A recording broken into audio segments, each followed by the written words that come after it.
welcome to our second event. It's my honor and great privilege to welcome Swami Sarvapriyananda today. After a very lively and engaging panel discussion on Friday, the good Swami is back here at UT. Swami Sarvapriyananda is the head monk of the Vedanta Society of New York and a prominent contemporary teacher of Advaita Vedanta, a classical Indian school of non-dual philosophy. He has addressed audiences at the United Nations, Google, TEDx, and several universities across the United States. In 2019-20, he was a Nagral Fellow at Harvard University. The Swami is widely known for his clear expositions on the nature of consciousness and reality, and is engaged in dialogue with leading philosophers and scientists, including David Chalmers, Christof Koch, Hoffman, Anil Seth, and many others. Today's event is being hosted by the Consciousness Studies Circle, a registered student organization here at UT. The views expressed here are those of the speaker and do not represent the views of the university or its officers. Consciousness Studies Circle is a new student organization. We operate a little bit like a grad student reading group. We meet regularly to read, discuss, debate different theories and perspectives on consciousness. If you're a UT student, staff, or faculty, feel free to get in touch with us. And feel free to join our meetings. And today the Swami will be speaking about consciousness from the perspective of Advaita Vedanta. So without further ado, please join me in welcoming Swami Sarvapriyananda.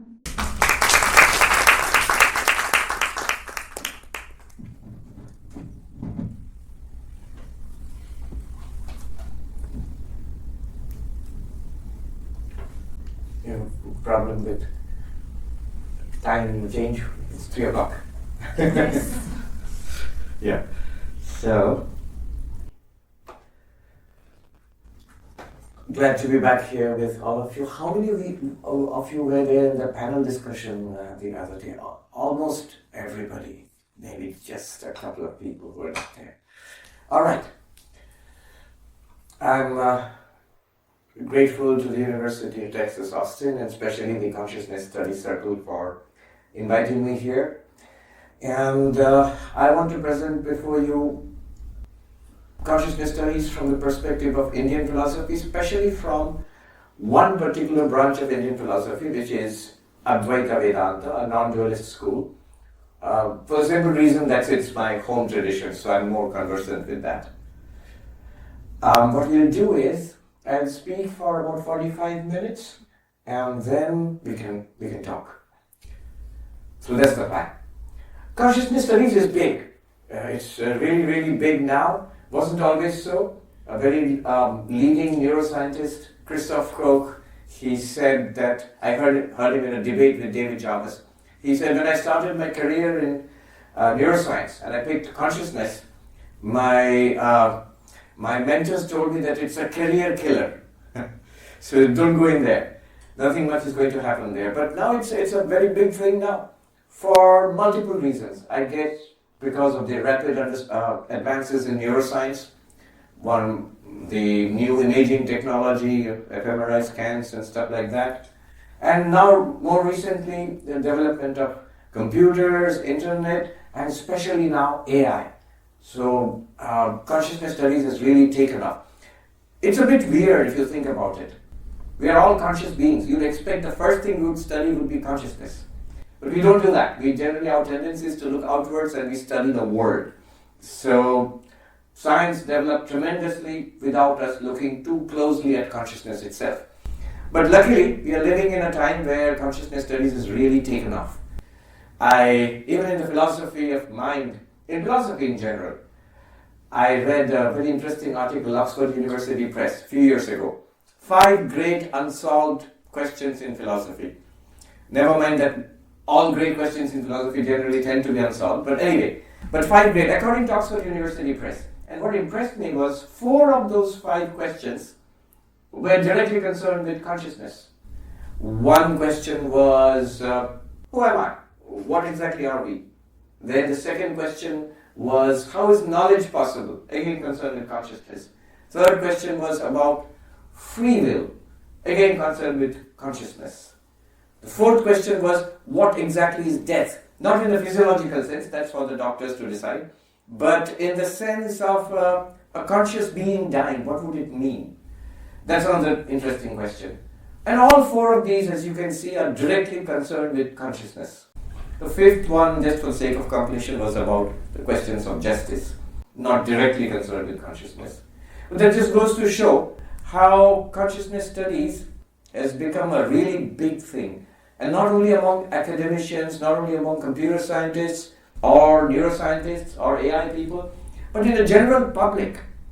Because I remember I used to be part of this philosophy circle run by Massimo, who's a professor of philosophy and life sciences at CUNY, City University of New York. And we would have these gatherings every quarter, every 2 weeks or so, fortnight, and different questions in philosophy. And it was open to the public. I remember, usually we had 15, 20 people. Once, it was about consciousness. And we had, I think, more than 100 people. We had to move it out to a larger space. So it just shows how interesting it is for people. But consciousness studies is not new. The philosopher Evan Thompson says that consciousness studies actually started 5,000 years ago in ancient India, in the texts called the Upanishads, which are sort of our central texts, where these questions were raised and answers of a sort were found, and entire philosophical traditions developed around those answers, debating those answers. So consciousness studies, big then and big now. We'll look at consciousness studies closely now. There are any number of views on consciousness. The subject today is consciousness illusory, or is it emergent, or is it fundamental? This actually comes from three different ideas about what consciousness could be. One idea we can quickly set aside. The first one, is consciousness illusory? No, it isn't. We are all conscious, we all have the direct data of consciousness, all of us. So it's actually, but still, why are we even talking about that? It's because of a very noted philosopher, Daniel Dennett. So he wrote this book, Consciousness Explained, which people they call it Consciousness Explained Away, which is basically what he did. The core of that book is this astonishing claim that the most obvious thing about consciousness, that it feels like something. It feels like something, first person experience, qualia, we all have this experience. And that most obvious, most intriguing and surprising part about consciousness, Daniel Dennett, he just dismisses it. He calls it an illusion. He says, I don't understand what he says, and nobody does exactly, but except that it's a kind of a mic drop thing, completely dismissing the problem, which is fascinating for so many people. He says, no, there's no problem at all, because consciousness isn't there. But we feel conscious, what about that? And he says, as far as I understand him, it's a kind of a hallucination. So even to hallucinate, you have to be conscious anyway. But anyway, so his understanding of this first person feel is, it's an illusion set up by our cognitive processes, which are entirely physical in the brain. It's a bit, the way he explains it is, when we work on our computers, you deal with icons on the desktop. And these icons are a kind of illusion, because we can't directly manipulate the ones and zeros of the computer. The way to deal with it at a very high level, some representations are given, we manipulate those icons on the desktop, and it helps us to work, and that's how consciousness is just an illusory representation of something else which is going on, which is quite physical.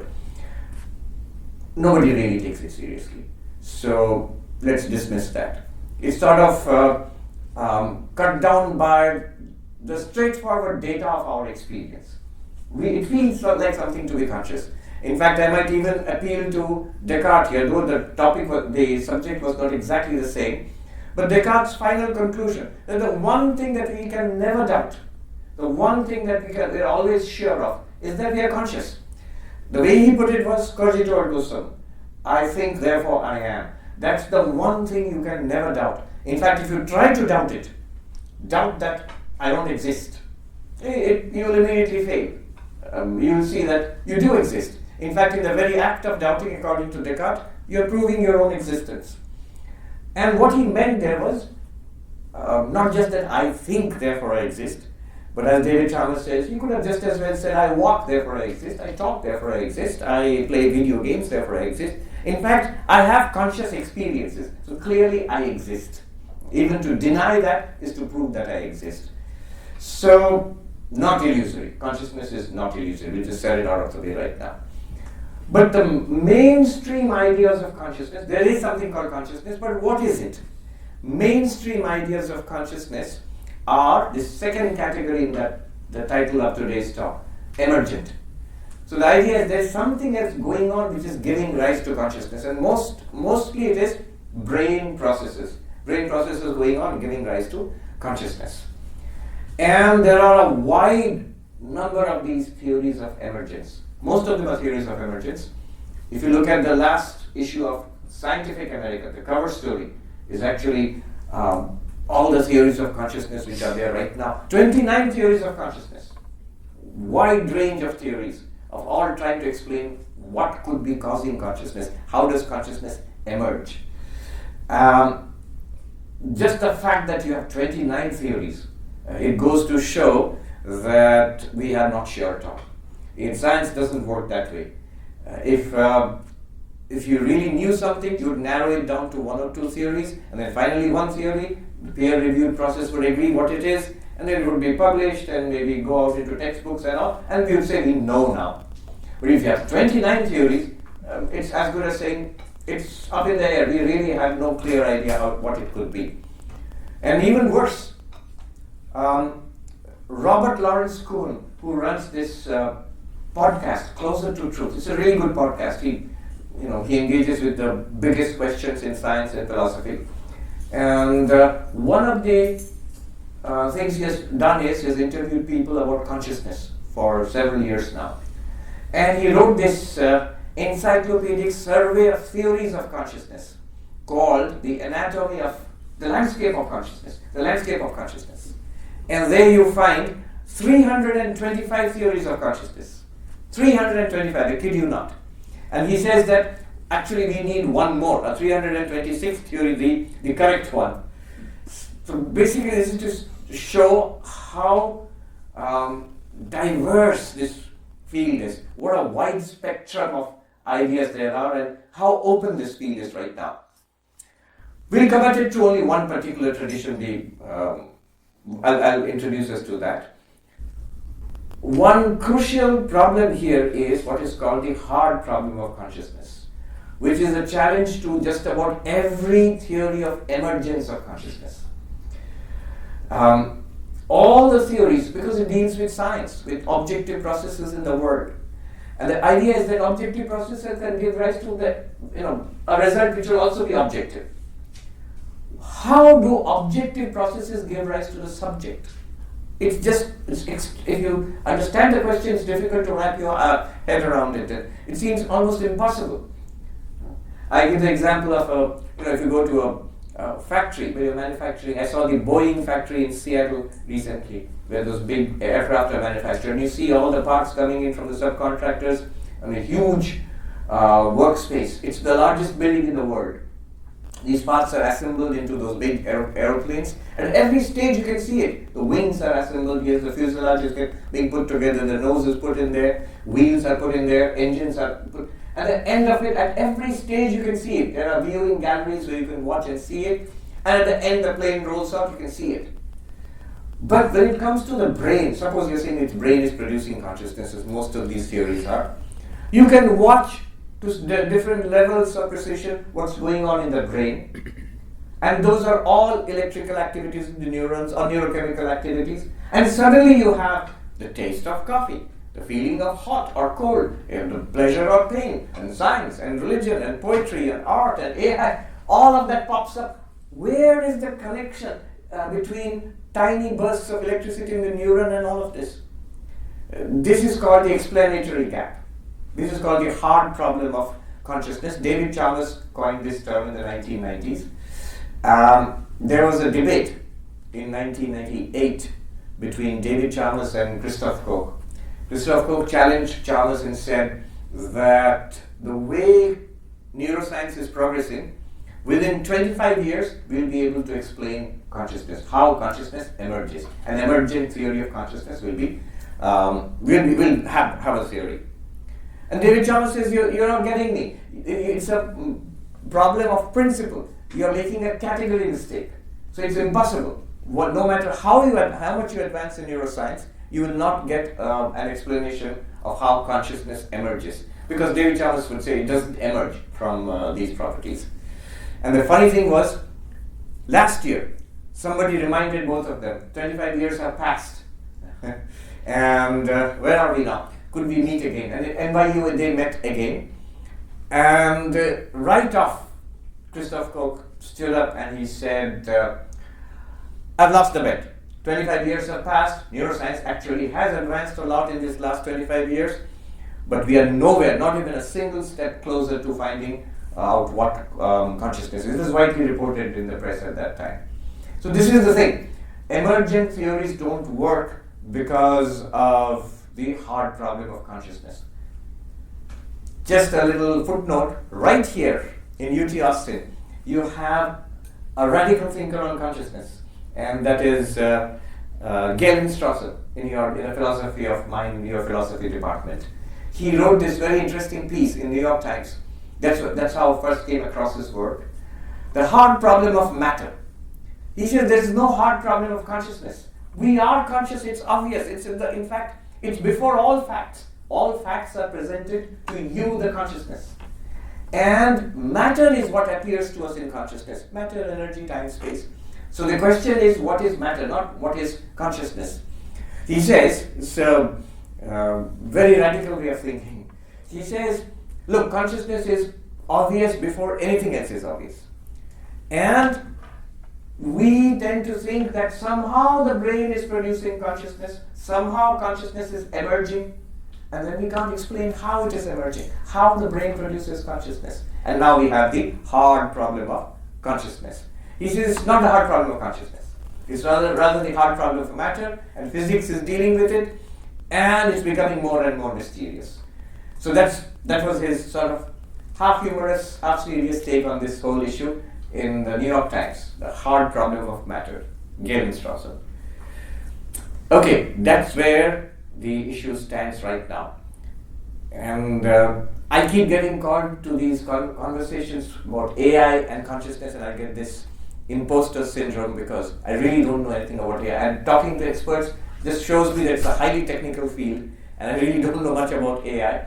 But they want to know about consciousness and what does Indian philosophy have to say about consciousness. So I guess that's okay from that perspective. Okay, I still haven't started. Now I'm going to start. That was the background. What does Indian philosophy have to say about it? Why were Indian philosophers interested in consciousness in the first place? Because the overriding project, if you look at the trajectory of Indian philosophy, going back all the way 5,000 years, was the self and how to overcome suffering, how to attain fulfillment. And so when you're interested in the self, in yourself, you do notice that you are conscious. Everything that we have is conscious experience. So they became interested in what is consciousness. And they became interested in the question of emergence. So they had a wide range of, they means the whole spectrum of Indian philosophy. They had a wide range of theories. I can sort of give you a bird's eye view of what we are talking about. How does consciousness emerge according to these ancient thinkers? You will see a lot of parallels with what's going on in the world today. One of them is, well, consciousness emerges from matter. Let's call it object. So consciousness emerges from the object. From object to consciousness. That is, from matter to consciousness. Who says this? Just about everybody today. This is the materialist view. You are aware of matter, and from that, consciousness emerges. Brain, nervous system, and somehow, we don't know how, we have 29 answers or 325 answers, take your pick. Somehow, the object produces consciousness, emergence of consciousness from. Why am I calling it object and not matter? Because to consciousness, whatever it experiences, they are objects. So that's why. So the object produces consciousness. What's the problem here? The problem is, as put very powerfully by David Chalmers, the hard problem of consciousness. How could objective processes in the brain produce consciousness? Let me bring in here an argument from the philosopher and thinker Bernardo Castro. He says this is an atrocious argument. Why? He puts it in 4 steps. If you say some matter produces consciousness, material processes produce consciousness, he says, look at it, what are you saying? You're saying this in 4 steps. He wants to show why this is an awful position to take. Step 1, where we are all agreed. I am conscious. I means individually I or you. I am conscious. Nobody denies that, except maybe Daniel Dennett. But nobody else denies that. I am conscious. Step 1. Materialist, panpsychist, idealist, Indian philosopher, Western philosopher, Greek philosopher. Nobody denies I am conscious. Step 2. Others are also conscious. Now we are relaxing the rigor of the argument a little bit. Others are also conscious. Immediately those who are trained in philosophy will say, how do you know that? Because there's a whole branch of the philosophy of mind called the problem of other minds. How do we know that others are not zombies, they're actually conscious? But Bernardo Castro says, we can know it in one way. I am conscious, since you're certain about that. You're certain about one thing, that it's happened once. Consciousness has happened once. In your own case, and nobody ever doubts it. If it has happened once, you can sort of extend it and say in similar cases it must have happened in. The problem is we can't access other people's consciousness directly. I can see your behavior, your words, but not your consciousness. But since I am conscious, and you guys are a bit like me, so you guys must be conscious, you are not zombies. Step 2, we'll grant you that. Step 3, big jump. What we experience in consciousness, these objects exist independently of consciousness. Although there is no way of verifying it. If you try to verify it, you have to verify it in consciousness. But the claim is the universe exists quite apart from consciousness. In fact, consciousness is a jolly come lately. Much later in evolution, life evolved and then consciousness evolved. The universe exists apart from consciousness. There is no strictly logical way of verifying this or arriving at this conclusion. And then he says the 4th and the most atrocious conclusion. This so-called object universe, the objective universe, which we claim exists apart from consciousness, but we have no way of verifying, which is available to us only in consciousness, that produces consciousness. That is the one which is producing consciousness. Logically speaking, this is not good. This is not a good argument. Anyway, so this is the problem with a materialist reduction of consciousness to matter. Logically speaking or philosophically speaking, these are the issues. Today, the hard problem of consciousness. And I would just say, look at the data statistically. The difficulty we are having in trying to explain consciousness to the brain. It shouldn't be such a big problem. The brain is an organ in the body. We know how the liver functions, how the kidney functions, how the heart functions. We know it down to the molecular level. We understand the brain also down to the molecular level. But its primary product, consciousness, we can't just seem to find the link between consciousness and the brain. That's the whole issue with this approach. So ancient Indians also had this kind of philosophy called materialism. They said consciousness is produced by matter. It's just you mix matter together and at some point consciousness comes up. Then the second approach is consciousness produces the object. Who says this? Religions of the world. Especially the theistic religions which say God creates the universe. And obviously your God would, whatever it is, it would be a conscious God. So, philosophically speaking, what you're saying is consciousness creates the universe. That would be the relationship. The universe emerges from consciousness. The problem with this is the problem with atheism or agnosticism. Such a God is extremely difficult to prove. The real problem with God is doubt. From the ancient times till today, you have people who doubt the very possibility of the existence of God, and on good philosophical grounds. As David Hume said, that if you extraordinary claims require extraordinary proof, and there really isn't much extraordinary proof for the existence of God. So there are a lot of these theistic philosophers in ancient India who said there is a God who creates the universe. The other option would be that neither creates the other, a thoroughgoing dualism. There is a material universe and there is consciousness, a fundamental reality. It's not emergent. See, now we are going to the third option. Consciousness is a fundamental reality, not in the way we are conscious, but some kind of basal consciousness exists by itself, and material universe also exists, and the two interact. Where do they interact? In us. We are interactions of consciousness and the material body. So this is not new.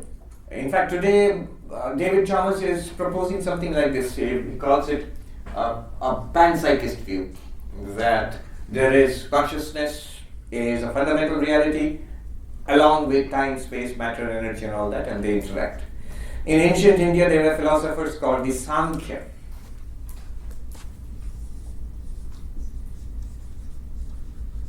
And they proposed this, that, and it's a very appealing kind of philosophy because it matches our experience. Because what's our experience? Subject and object. I am there and the rest of the world is there, including my own body. I am there and I am experiencing stuff.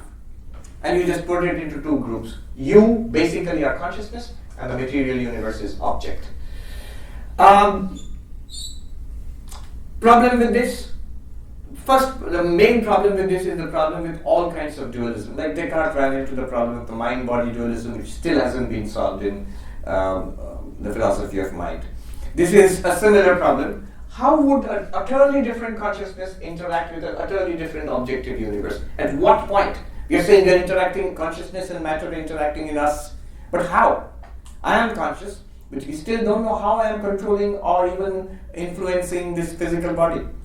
At what point am I touching this body? Would the point of interaction be matter or consciousness? So a dualism doesn't work. And a lot of science is actually always trying to overcome a dualism. You have multiple entities, you try to find something more fundamental which unites these entities together. There is also a whole range of Buddhist views. Both consciousness and object are said to be empty. They say that, for example, notice that it's only when you are conscious you are aware of objects. Only when there are objects you are aware of being conscious. Flush out all objects from consciousness as good as being unconscious. It's like general anesthesia or deep sleep. And knock out consciousness, no objects are presented. So they say these two are interdependent. They are neither fundamental, they arise and fall together. That's another view, the emptiness school of Buddhism. Alright, now let me talk about the Advaita Vedanta approach, which says consciousness is fundamental and matter is an appearance in consciousness. So, object, is an appearance in consciousness. How do we do that? By investigation. In fact, Advaita Vedanta, this school, makes the rather startling claim that it's actually obvious. And the whole purpose of Advaita Vedanta is to make it obvious. It says that it's already the fact that this is so. There is consciousness and a whole material universe, including the body, including even the mind, is an appearance in this consciousness. What are we? We are this consciousness. Congratulations. So you are the reality in which the universe appears. That's the meaning of the great central Vedantic teaching. You are that. That you are. How do we come to this conclusion? The method used here is kind of scientific, but not quite. It's what's called in philosophy phenomenology. Phenomenology means you study experience. You work with the hard data of experience. Something in the modern consciousness studies always strikes me as being a little weird. I understand why it is so, but it strikes me as being a little weird. People are studying consciousness. Ask them, what exactly are you studying? Oh, I'm studying how octopuses are conscious. Or how, consciousness is there or not there in comatose patients. What's weird about this is, when you study something, you study it. You study the thing directly. And consciousness, we are all conscious. All of us, this is such a thing, it's not like black holes or even AI or even string theory, which is so remote from our experience. But we are all beings who have conscious experience. We are conscious. Why not study consciousness when it's presented to you directly? In fact, what else is presented to you except consciousness or experiences in consciousness? So what Advaita Vedanta does is Professor Arindam Chakravarti called it a logico-phenomenological method. So study of your experience guided by reason. And then what conclusions can you come to? Usually doesn't work when it comes to the world outside. We are misled by our experiences. Scientific method, that's why scientific method is powerful. But here we are directly dealing with ourselves, our conscious experience. How does it work? We can all try it out for ourselves. We can take a look right here. Notice, right now we are seeing. And I'm seeing something here, and then I see this. What I see has changed. Colors, shapes, people, objects, it keeps changing. Each object that I see is different, and the experience of seeing is different. But what's common to both is, when I'm seeing you, I'm conscious. It's not just that you are there. I am conscious of seeing you. I am conscious, it's an experience. I'm seeing. So consciousness is there. And I change my experience when I'm seeing the other person. What I'm seeing has changed. My experience has changed. But here is the claim. Consciousness by itself has not changed. You can think of it as a light. And you can bring different objects in the light and experience it. You can change the objects. The experience will change. But the light is constant. So whatever we are seeing, the objects keep changing, our visual experiences keep changing, but consciousness is constant. This is the claim. And not only that, more startling, go from seeing to hearing. Just close your eyes and listen to sound, music, speech, noise. All those are utterly different experiences from seeing. Visual experience, auditory experience, very different. Very different. And yet, the claim is, behind both experiences is consciousness, and it's the same consciousness. And if you look into your own experience, you'd say, yeah, it's true. What I saw is different from what I heard. It feels like something to see. It feels like something to hear. But the I, and the same one, I have to admit, both phenomenologically and logically, I have to admit, I am the same person who saw and is now hearing. Not only that, we go to smelling, to tasting, to touching. In fact, all the sensory experiences. There are a tremendous range of objects of experience and a tremendous range of experiences.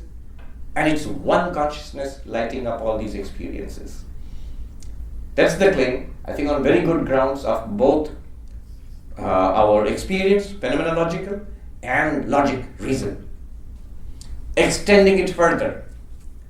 Our inner world, we all have an inner world, a first-person world of thoughts, of memories, of a story, of ideas, of emotions. And all of these come and go, and they are all presented to the same consciousness. So not only our sensory experiences, but our inner world of thoughts, feelings, emotions, and ideas, they're all lit up by the same consciousness. Extend it further. Our actions, when we walk and talk and drive and work and play, all the actions that we do with the body, those are also experiences. And behind all those experiences, consciousness is lighting them up, is revealing them, giving us the experience of doing stuff. So we come to this, I can put it in this way. What we cannot deny is that we are having experiences. That's basically our life. Experience. And experience can be decomposed into consciousness plus object. Sights, sounds, smell, taste, touch, doing stuff physically, internal experiences of thinking, remembering, desiring, thoughts, ideas, memories, all of these are objects presented to consciousness and it gives rise to what we call experience, basically our lives. So this one light which lights up everything in our lives, this is called in Vedanta the witness consciousness. The witness consciousness. You can just call it the witness. Not in the sense of somebody witnessing something, what's sitting here and watching something, not in that sense. Not as an action. More in the sense of a light, lighting up whatever is presented to it. What can we learn about this? It's very interesting. Descartes, in his meditations, he's famous for the cogito ergo sum, I think, therefore I exist. But later on in the same passage, in the same chapter, he says, yeah, I'm sure that I exist, but how strange it is that what I'm most sure about, I know nothing about it. And what I know so much about, I can never be sure about it. I know so much about, that means I know so much about the world. And today we know much more than Descartes ever did. But we can never be sure about it. And because it can always change, we can have new information, it could be wrong. And when it comes to myself, I know I exist, that's absolutely sure, I am sure about it. But what am I? I have no data about it. I don't know anything about it. Well, I was just thinking, Descartes would have been delighted with this non-dual Vedanta because where he stopped, this starts. It starts to say, what can we discover about ourselves? We are absolutely sure that we exist, but what is it exactly? What is this thing which we are absolutely sure about? We say that we can actually discover a lot about it. The first thing is, it's the witness, the light which lights up all our experiences. This is what makes experience possible. First person experience. According to Vedanta, consciousness does one thing. It has one function only, to give us first person experience. It's the very, you can think of it as the very essence of experience. What else can we discover about it? Notice another thing. It's always there. It's another big claim. It's always there. It's never not there. Everything else comes and goes. The objects of our experience come and go. People come and go. Objects come and go. Food comes and goes. Movies come and go. Everything comes and goes in our lives. And the experiences also keep changing. You can see from here, the variety of experiences we have are because of the variety of objects, not because of any change in consciousness. So consciousness is constantly there. You might say, aha, but what about deep sleep or when you go in general anesthesia? Here's another remarkable insight of Advaita Vedanta. Non-dual Vedanta says that even in deep sleep, consciousness is not gone. Consciousness in deep sleep is basically when you shut out all objects or general anesthesia. What general anesthesia does or deep sleep does, according to this view, is that the objects are erased. Without any objects, it seems to be it's still an experience. It's an experience of the absence of objects. So, deep sleep, general anesthesia, is not an absence of consciousness, it's a consciousness of absence. Do you see it that way? And if you think a little more about it, it makes sense. All of us speak about deep sleep. If it was nothing at all, if there was no consciousness at all, we would never experience anything. We wouldn't even speak about it. But every culture in the world, every civilization in the world speaks about deep sleep and about so-called unconsciousness. On this view, there can be no unconsciousness. You can call it unobjectness or something like that. So, deep sleep, general anesthesia is an experience of absence. It's still experience, which means there is still consciousness. It's an issue which can be debated. It was debated in ancient India, and today through neuroscience also you can debate it. There are very interesting studies to show that some basal level of activity signifying some kind of consciousness is there even in deep sleep, even in general anesthesia. But anyway, so that's another thing that we learn. Consciousness, everything else changes, but consciousness is uninterrupted, always there. You can say we learned it, or we feel it, or you can say at least you're claiming it.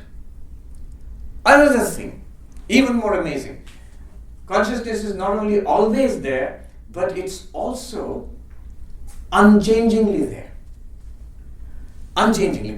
This consciousness does not change. This changes, but consciousness does not change. You might ask, are you stipulating it? Can you prove it? I'll appeal to experience and I'll also appeal to logic. Supposing consciousness changes, we could ask, so is it a known change or is it an unknown change? If it is a known change, then the change in consciousness would become an object to consciousness. Then it would not be consciousness. It would be a change in the object, not in consciousness. So if consciousness changes, we would never know it. Then one might say, let it be an unknown change in consciousness, something that's not knowable. And the answer would be, then why speak about it at all? If something is utterly unknowable, unexperienced, inexperienceable, so why would you even speak about it? So there is no possibility of a change in consciousness in this view. All changes are in the object. All changes which are experienceable in principle must be an object. Therefore, in this view, language like transformation of consciousness makes no sense. There is no transformation of consciousness possible. All transformation would have to be of the object and our experience. What else can we learn? In Vedanta, there is an interesting concept of comparing light with consciousness. The Vedantic idea of light is anything that reveals anything in darkness, which was not revealed. So whatever is revealed is what reveals something as yet unrevealed would be called a light. So the room is in darkness. You switch on this, so this is a light. It reveals the room in darkness, which was in darkness, now you see it. But on that view, our eyes are also lights, because if I close my eyes, I don't see the light outside. I open my eyes, my eyes are the light of that light and of the room. But in that view also, all the senses would be lights. Ears are lights which reveal sound, and the tongue is a light which reveals taste, and so on. The senses are also light because they reveal their objects. Language would be a light because it reveals a lot. And now with LLMs, that's the one light that the LLM has, language. Where am I going with this? Vedanta says that consciousness is the light of all lights. This is a beautiful Sanskrit phrase, Jyoti Jyoti Shamapita Jyoti in the Gita, that consciousness is the light which lights up all other lights. In the Upanishads, you get beautiful poetry about this. I mean, they wrote about philosophy, but in poetry. So, that shining, everything else shines. By its light, everything here is lit up. So, consciousness shining, everything else shines. The mind is revealed. And through the mind, the senses are revealed. Through the senses, light and sound and taste and touch, they are revealed. So, consciousness is the light of lights. Without consciousness, no light. Nothing is revealed. No experience is possible. And with consciousness, everything else borrows its light from consciousness in a certain sense. So this is another thing that we learn about consciousness, about ourselves, if you follow Descartes, is that you are the light of lights. Congratulations. So this is another beautiful thing to learn, is the light of lights. Notice, consciousness is directly presented. To see anything, you need eyes, it has to be lit up, you have to pay attention to it. You need the object, you need light, you need eyes, you need the mind, attention. But consciousness is directly presented. Try not to be conscious. You'll either experience something, or if you fall asleep, that's also a kind of experience according to this view. Consciousness is directly presented. Consciousness is choicelessly presented. You cannot choose to be not conscious. Consciousness is immediately presented, directly. Everything else is mediated through senses or instruments or mind or something, but consciousness is directly presented. This is another thing that we learn about consciousness. Another thing, the upshot of a lot of this, but something that's of great practical use. Consciousness is not enriched or damaged, traumatized by experience. All flies is very counterintuitive. It's interesting precisely because it's counterintuitive. We think, we as conscious beings, we are constantly traumatized, hurt, or enriched by our experiences. Vedanta says, no. if you are enriched by your experiences, that enrichment is also an experience, it's an object. If you feel damaged, hurt, traumatized by experience, that trauma is also an object because you are experiencing it. Just because you are experiencing it, Vedanta has the extremely radical way of looking at things. Let me give you a story.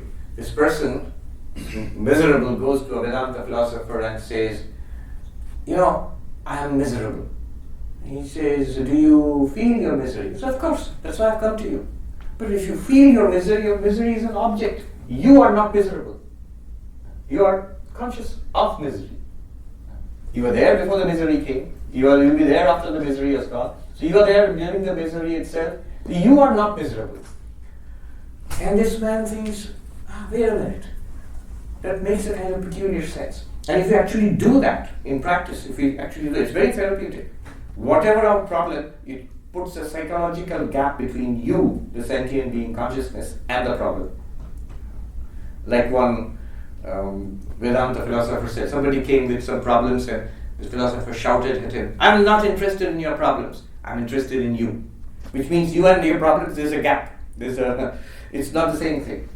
Consciousness is not traumatized by experiences. Even experiences are objects. Whatever your misery, whatever it is an object.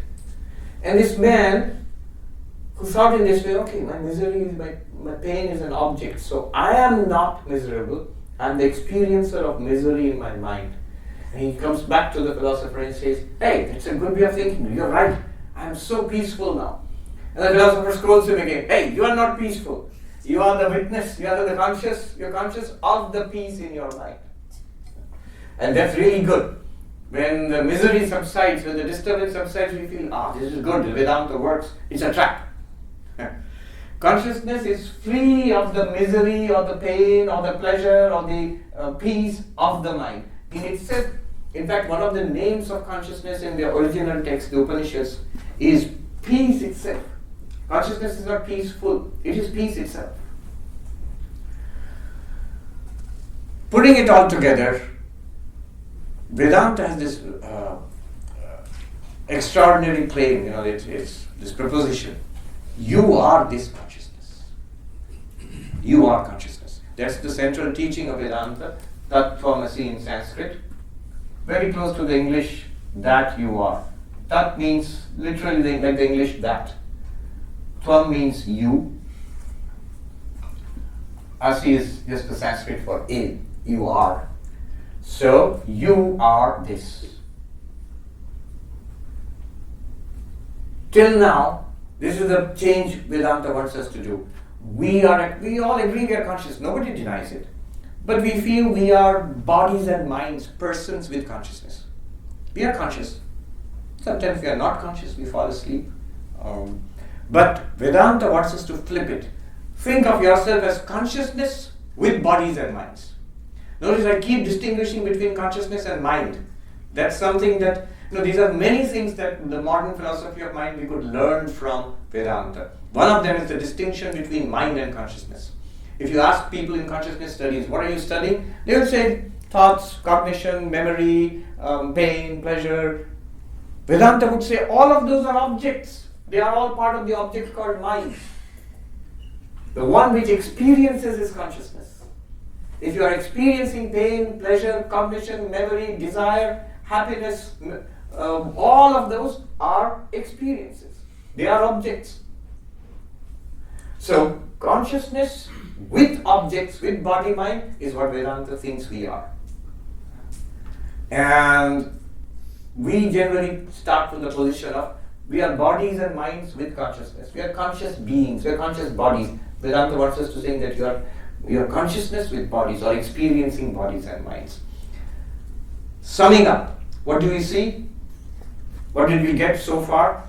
What Descartes would have been delighted to know is that consciousness is the one witness which lights up all our experiences, sensory. It's because of consciousness that we have the experience of seeing, of hearing, of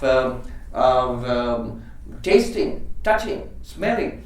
It's because of consciousness that we have the experience of remembering, of forgetting, or desiring or hating or understanding or not understanding, all those things, we like it, we don't like it, it's all because of consciousness we have these experiences.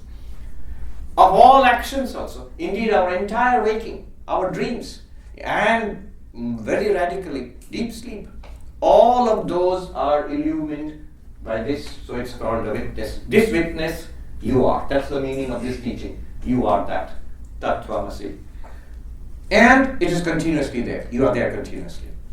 And it is unchangeably there. And it is the light of lights.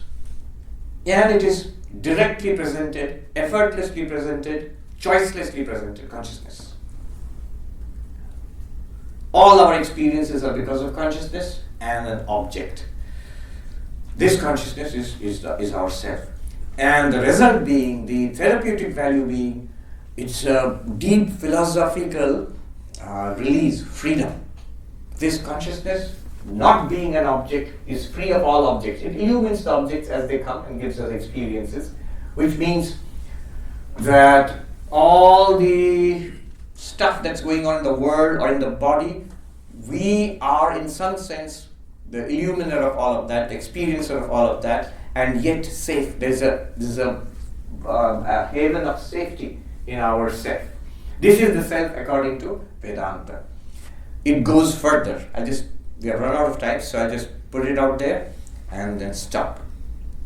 What is the relationship between consciousness and this object?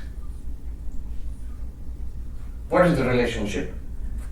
If they're distinct like this, in that case it would be a dualism.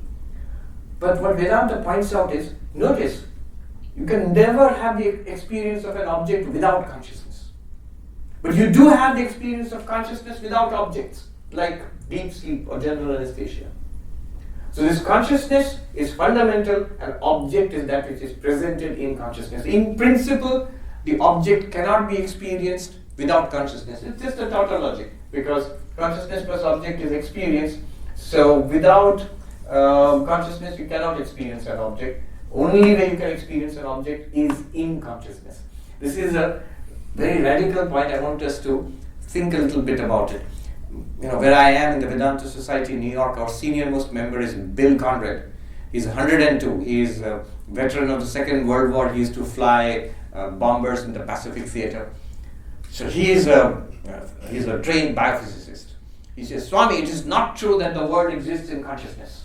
That's a kind of idealism. No. This room exists, and then we come into it. It exists by itself. I said to him, Bill, just think about this. Suppose we put a camera in this room, and both of us leave this room. And then we come back into this room. And he told me this thing. Let's put a camera, we'll take pictures in this room. When we come back into this room, I'll show you, Swami, the empty room existing by itself without anybody else. It existed when you are not there, when we are not there. My answer to that was, notice, in your consciousness, in your awareness, you thought of this experiment. In your awareness, you set up a camera. In your awareness, both of us left this room. In your awareness, both of us came back. In your awareness, you showed me the pictures of an empty room. At which point did you step out of your awareness, or can you even step out of your awareness, out of your consciousness? And that gave him pause. So, it's a very different way of looking at it. The question might come, the most obvious question. Hey, wait a minute. You can't say all objects in the universe are in consciousness. Because just right now, outside, there's a lot going on which we don't see. We don't know, it's not in your consciousness. There's stuff in planets far away, it's not in your consciousness. Right here, there's stuff at the molecular or atomic level which is not in your consciousness. But that's misunderstanding what they are saying. They are saying the whole universe is in your consciousness as the known and the unknown.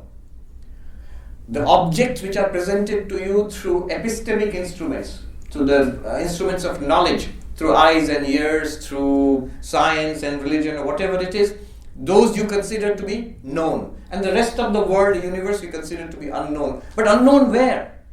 To whom or to what is it unknown? To consciousness.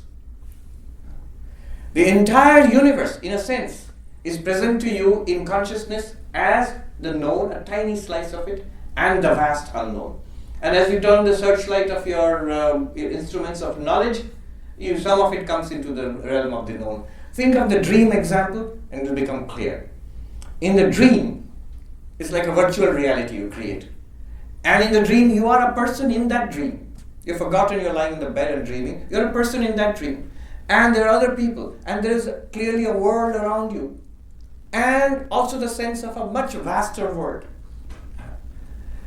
So there's a known world in the dream and an unknown world in the dream. And when we snap out of it, when we come back out of it, we will realize whatever we saw in the dream and whatever we sensed was unseen in the dream around us, the whole thing was in my mind. Exactly, that's an analogy. It's a bit like the Inception movie. Huh? But it's an analogy. What they're claiming is, known and unknown, all experience is in consciousness, so all the objects of experience are in consciousness, hence it cannot be distinct or ontologically separate from consciousness. That's what we are claiming, that consciousness is the bedrock of it all, and the universe is an appearance in consciousness. The known part of it and the unknown part of it. And therefore non-dualism. The object does not constitute a countable second apart from consciousness. It is consciousness appearing to itself as an object. And therefore it's a little bit like a dream. It's a little bit like the Inception movie or the Matrix movie. Yeah. That would make the universe a kind of simulation. And Vedanta bites the bullet. It says, yes, the universe is a kind of simulation. In fact, it's a grand simulation in consciousness. Our individuality is also a simulation as a part of it in consciousness. But consciousness is the reality, and in reality we are this consciousness. All of us, this one non-dual consciousness. So that is the theory of consciousness in Advaita Vedanta, the non-dual Vedanta. And I think we'll leave it to some question answers because we need some time for Q&A. Thank you so much.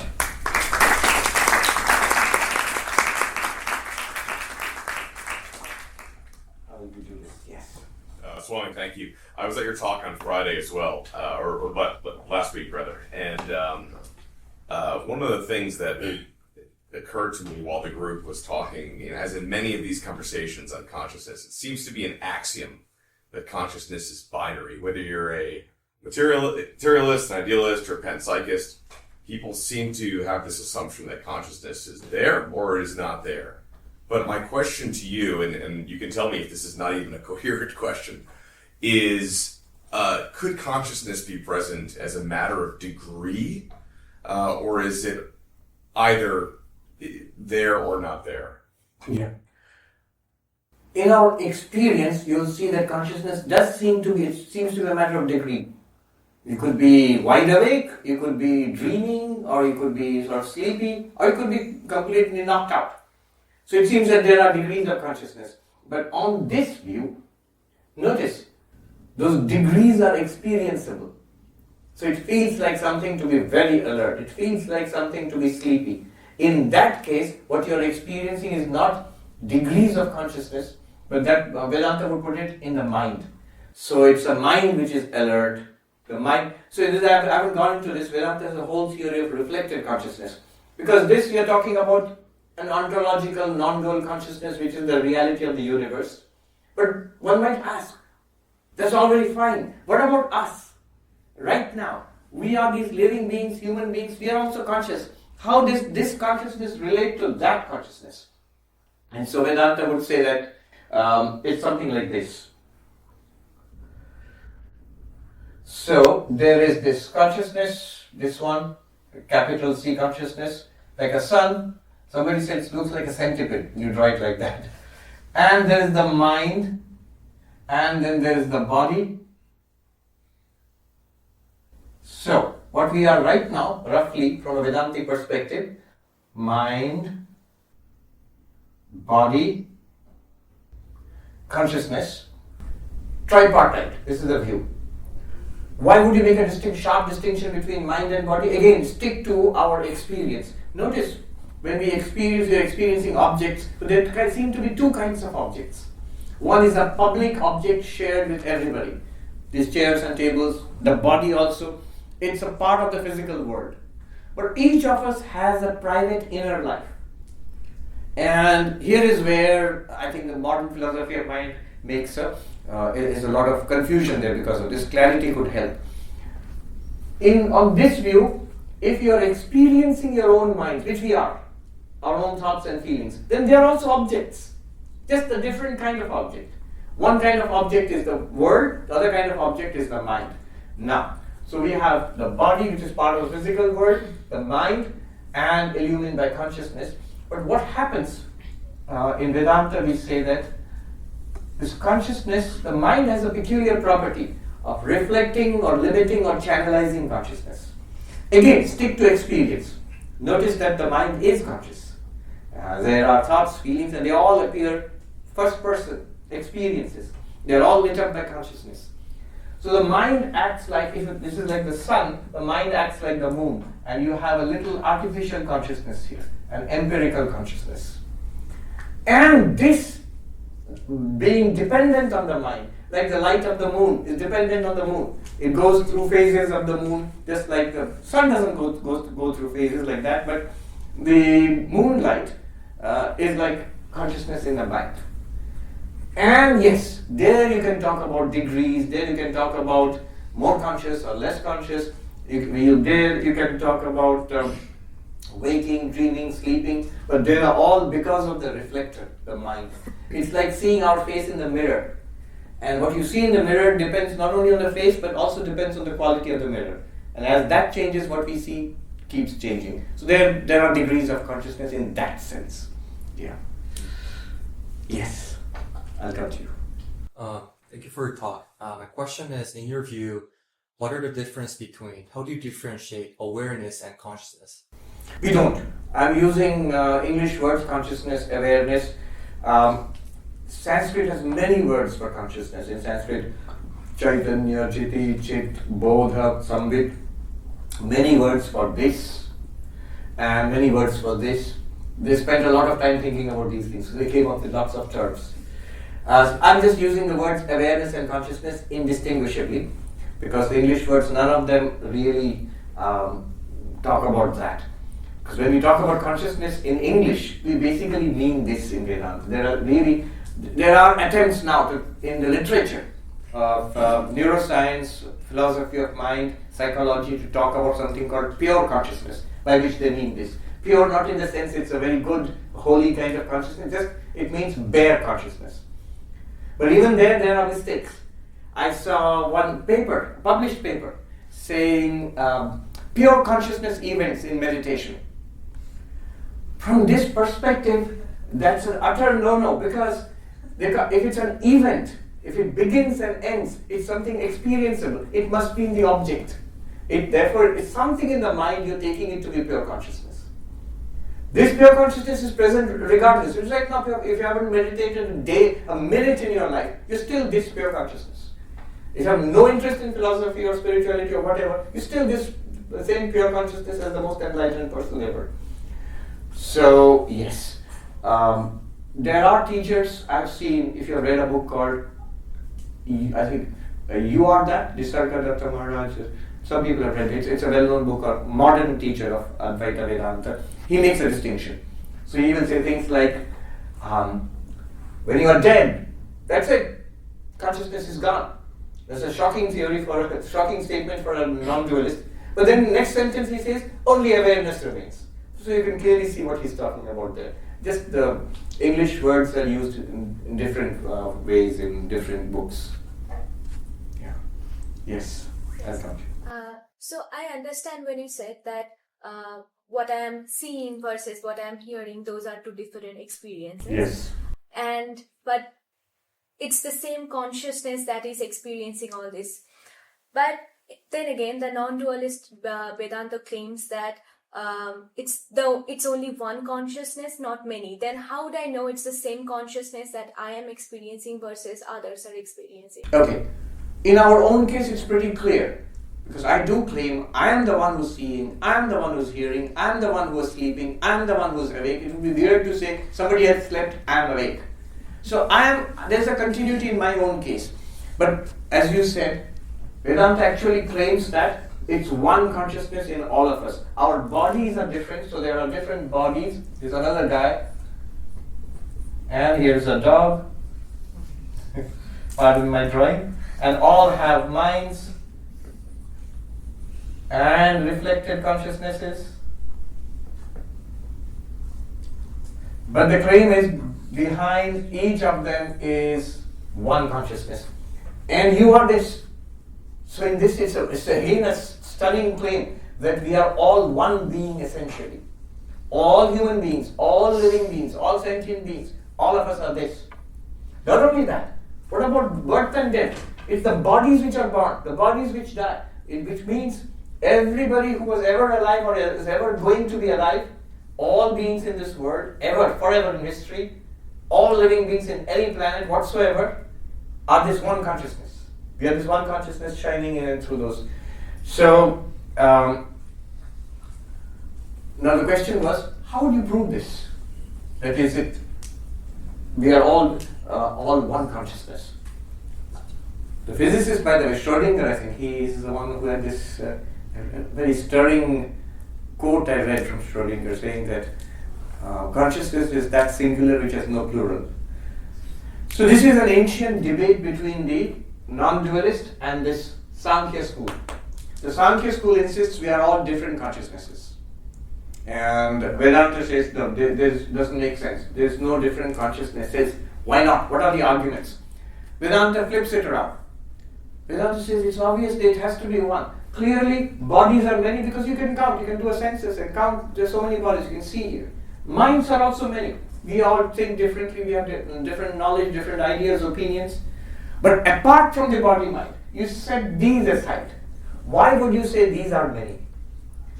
You know why we have this intuition that we have different consciousnesses? Because for us, consciousness means this consciousness, the one reflected in the mind. We have no idea of this. Right now we don't. That's the whole point of Advaita Vedanta. Notice, in this, Vedanta is not saying anything very new. This is the one radical thing that Vedanta is saying. Right here it's just pointing out what already everybody accepts. So what are the arguments? I can give you some sampling of arguments. It's a very ancient debate between these guys. So these guys, we ask these guys, why do you think consciousnesses are many? They say, well, it won't work. If you have one consciousness, it won't work. For example, if one person is born, then everybody would be born. If one person dies, everybody would die. But we say, no, that doesn't make sense because birth and death are of the body, not of consciousness. Then they come back with, well, no, it wouldn't work because if one person is awake, everybody would become awake. If one person falls asleep, everybody would fall asleep if they are on one consciousness. But again, we say, waking and dreaming are in the mind, not in consciousness. A waking mind here, illumined by this consciousness. This guy has fallen asleep, is illumined by this consciousness.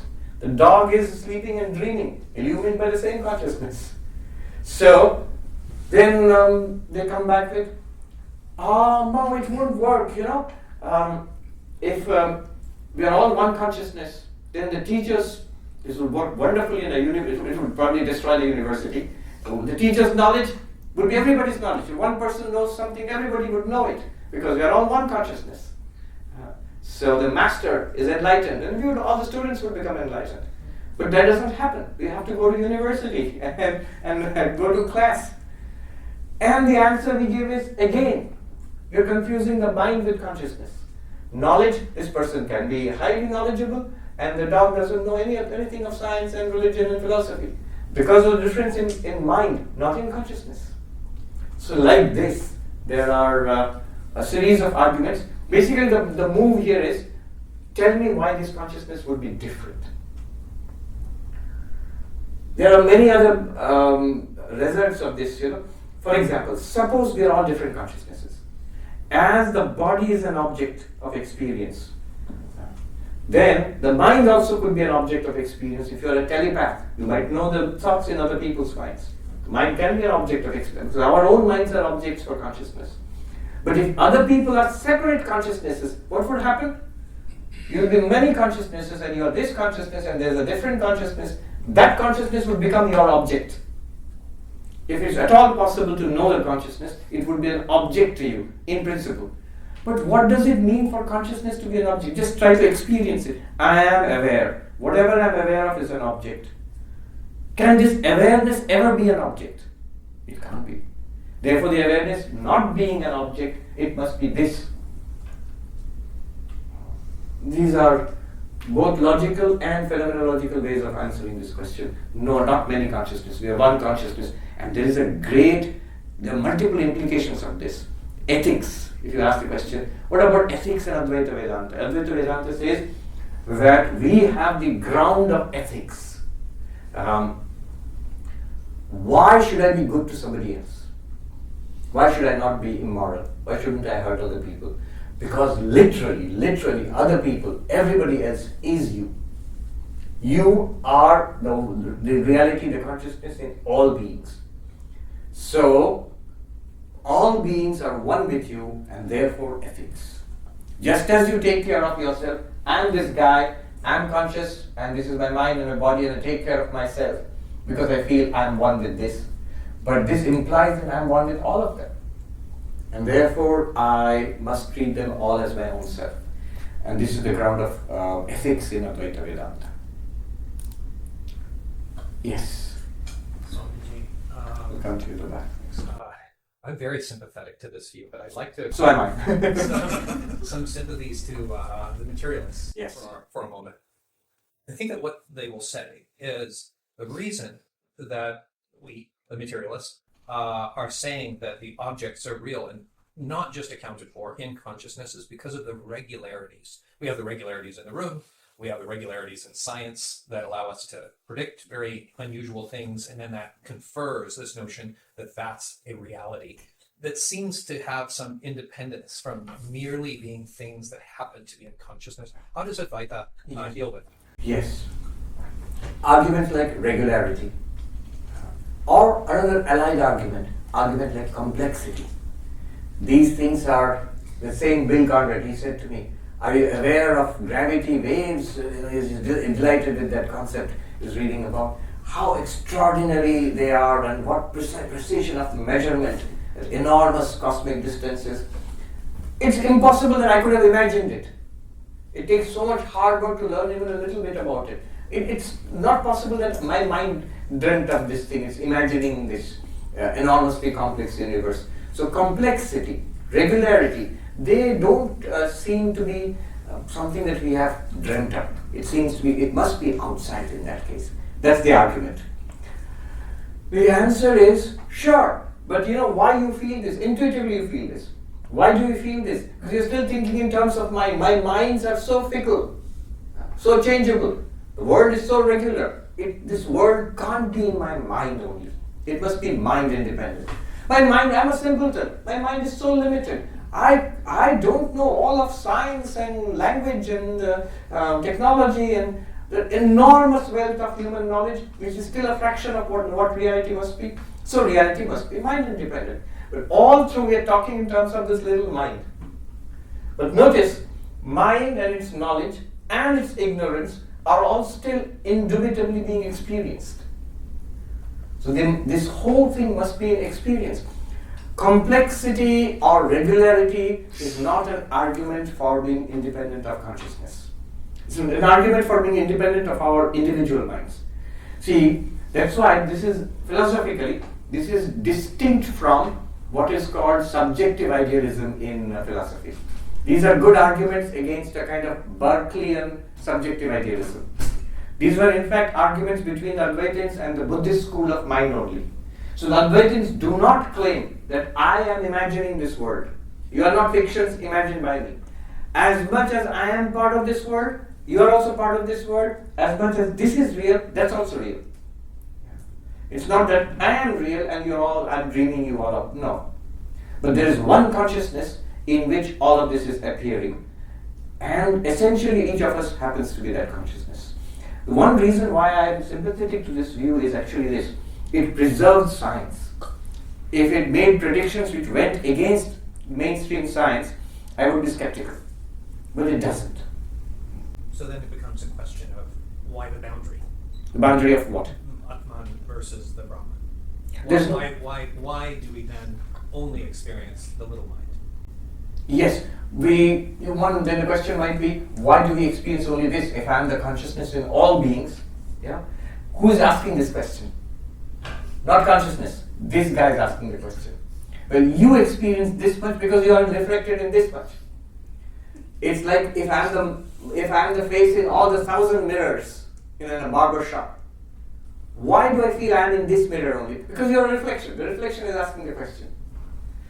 The one which is asking the question is the conscious being in this mind and body. Clearly it is limited to this mind. But just conceive of bare consciousness itself.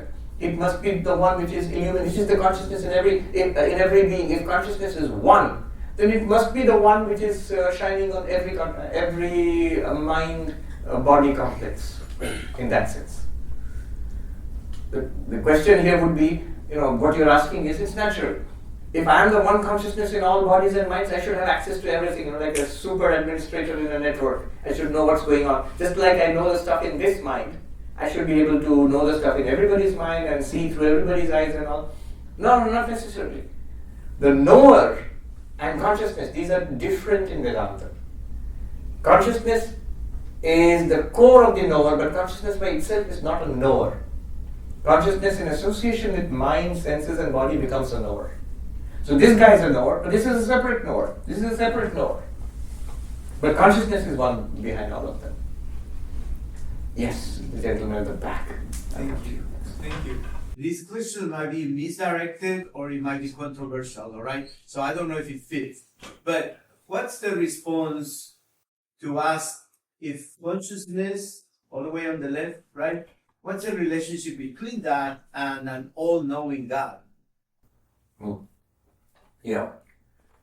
All right. What's the relationship between this and an all-knowing God? Because this is clearly not all-knowing in and of itself. It's only in association with all of this. All right. Now, Vedanta has this conception of individual and cosmic. So, it says that all these individuals are powered by this one consciousness. In fact, this one consciousness is all these individuals because they're all actually appearances in this consciousness. But also it speaks about a cosmic identity where all of these minds and all of these physical bodies and stars and planets, there is a cosmic being with the ego of being all of it. And that would be the God of Vedanta, the theological God of religion. It posits that. But you see there an element of faith comes in there. Just as here, consciousness shining on one mind and the reflector consciousness and a body also has the feeling of I am, but I am particularly this much only. Similarly, it is posited or stipulated, there is an I which identifies with all minds and all bodies and indeed the entire physical cosmos. And that's also the same consciousness. At that point, the same consciousness would be the God of the universe. But there again, this is demonstrable sort of. But that's not entirely demonstrable. There's just an element of faith there. You could dispense with that. I'll come to you, the young man, right in the back. Yeah, I'm also very sympathetic to the Vedanta view, but I'm preaching to the choir here, it seems. But I wanted to push back on the idea that maybe I misunderstood how it was presented, but the illusory view of consciousness, it seems likely to me that if you take a Bayesian perspective of it, wouldn't we expect that all the evidence against this theory is also evidence for this theory? In the sense that cogito ergo sum as an argument against illusory feels kind of like a bait and switch in the sense that what is the difference between experience and the illusion of experience? Experience and the illusion of experience, there's really no difference as such. The difference would be only correctable in knowledge. However, what Vedanta says is, even to have an illusion of experience, you need to be conscious. It has to be an experience. An illusory experience is still an experience. A dream is still an experience. We can negate all the objects in the dream, the events in the dream, the space-time of the dream, all of that we can wake up and say, oh, that was a dream. But one thing we cannot say was, I didn't dream. I dreamt. We just changed the ontological status of what we saw in the dream. but we can't deny that we had an experience. So, even an illusory experience would have to be an experience. And if you have an experience, you have consciousness. You can't call this an illusion. Right, in that sense. I'll come to you, yes. Thank you. I was struck by what you were saying with regard to the therapeutic value of the central tenet, it seems to me, of Advaita Vedanta. Yes. That you are, and the identification with consciousness rather than anything else.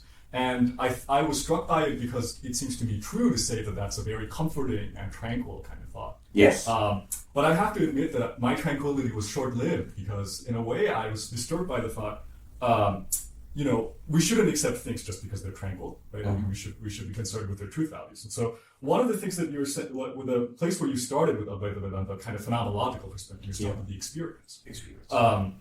And I thought, okay, that makes a lot of sense. But then I thought, how do we end up identifying with just one aspect of that experience, that is to say, just with consciousness?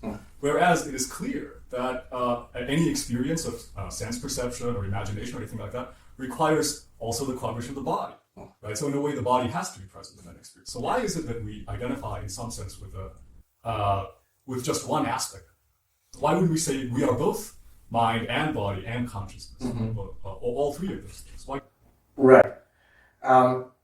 There's a whole, in fact, 2 points here. One is, you're absolutely right. The therapeutic goal is the goal of Vedanta. In fact, all these ancient philosophies, their goal was overcoming suffering, attainment of fulfillment.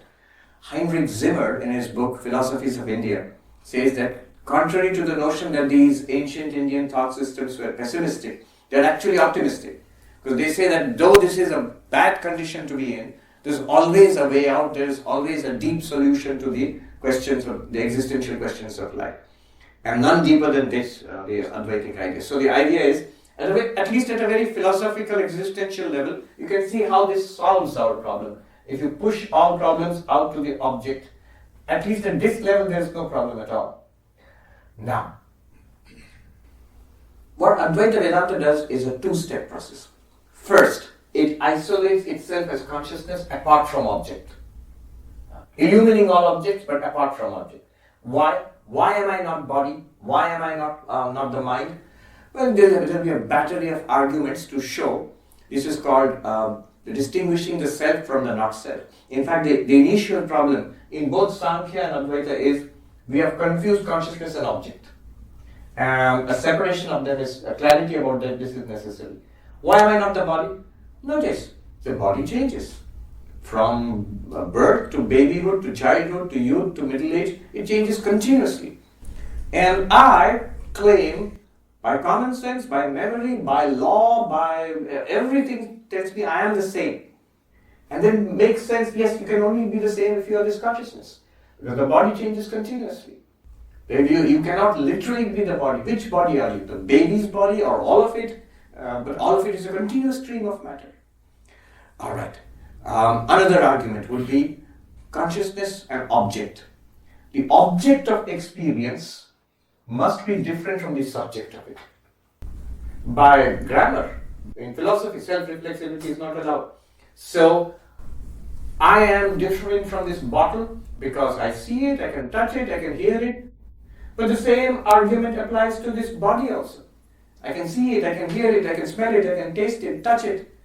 I am, therefore this body is an object of experience, I am the experiencer. These are not clinching arguments, but they are more like legal arguments designed to persuade. We have to take it intellectually and grasp the argument first, and then feel it phenomenologically. Does it make sense? Do I feel I am the body, or do I feel I am aware of the body? Even more subtle, but a very powerful argument which I like is, I am conscious of the body. The body is not conscious of me. If that statement makes sense. Look at the feel of it. What does it feel like? Am I conscious of the body, or is the body conscious of me, whatever I am? I am conscious of the body. The body is not even conscious of itself. This hand is not conscious of that hand. But I am conscious of the body.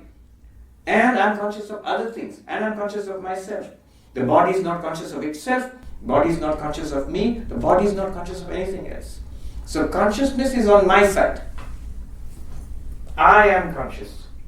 and the body seems to be an object of consciousness to me. Conscious and not conscious cannot be the same thing. It's contradictory to claim they are the same thing. The same arguments, and I have a battery of 9 or 10 arguments which in Vedanta you generate these arguments. These same arguments will be applied even more to the mind, our thoughts, feelings, which we most closely identify with. Most of us, almost all of us, instinctively think, you might say, I'm literally not the body, I'm not a skeleton with organs, I'm a person. But that's attacked when you say, you're not even the mind. Because the same arguments will apply to the mind. You are unchanging, mind is continuously changing, even more than the body. You are the knower of your mind, you are the subject of your mind. Mind becomes an object. And you, in fact, even more stunning, you are conscious and the mind is not conscious. The mind only seems to be conscious in your presence. Like the sun is a luminous body and the moon seems to be luminous because of the sun. Again, verifiable phenomenologically. For this battery of arguments, now we separate consciousness from mind-body. This is in fact a big step in Advaita Vedanta. The reason it's done is to understand consciousness in its native nature. What is it really? And we see we are bare awareness. Okay, so far it is Sankhya. But now we come back to what you were saying. Actually, Advaita will say, we are also mind and body. Because body, mind, world are presented in consciousness. And they are available nowhere else. In other words, consciousness itself is appearing in the mind, body and world. So what is done otherwise if you leave consciousness apart from mind and body, it's a dualism. It's not non-dualism then. We then reduce body, mind, world back to consciousness. So in a certain sense, yes, we are the mind, we are the body, but we are also the world in that sense. A statement in Vedanta says, the world, body and mind are presented, all of it is presented to me at once. Either I am all of it or none of it. So non-duality. Yeah. I'll come back. Yeah. You've been trying hard. I watched your conversation with Alex O'Connor, and I want to follow up on... Oh, with whom? Alex O'Connor. Alex O'Connor, yeah. Yeah, and then he asked, if this is the reality, why are we all already there? Mm-hmm. And then, so my question is, why do we need to practice if we're already the reality itself? And then, what is going on during the moksha, if it does happen? And then, if I attain moksha, what's going on with other separate beings who feel separate? And then with ethics, is it also natural to conclude, because they're me, I can do whatever I want? Mm. So, and also, they're being deluded by this... okay, so there are a cluster of questions, but let me take one by one. But I know what you're referring to. So first of all, why practice if I'm this? If it's a spiritual path, a therapeutic path, why do you practice? The answer to that is easy. It's no use saying this. After all of that, do you feel better? Are your problems solved? Has the claim been made good? The promise been made good? Are you beyond suffering? Are you attaining, have we got lasting fulfillment? You say, no, not yet. Then we need to practice. We need to make this a reality. Because right now, even if we get this concept, we still feel like this, and this still feels theoretical.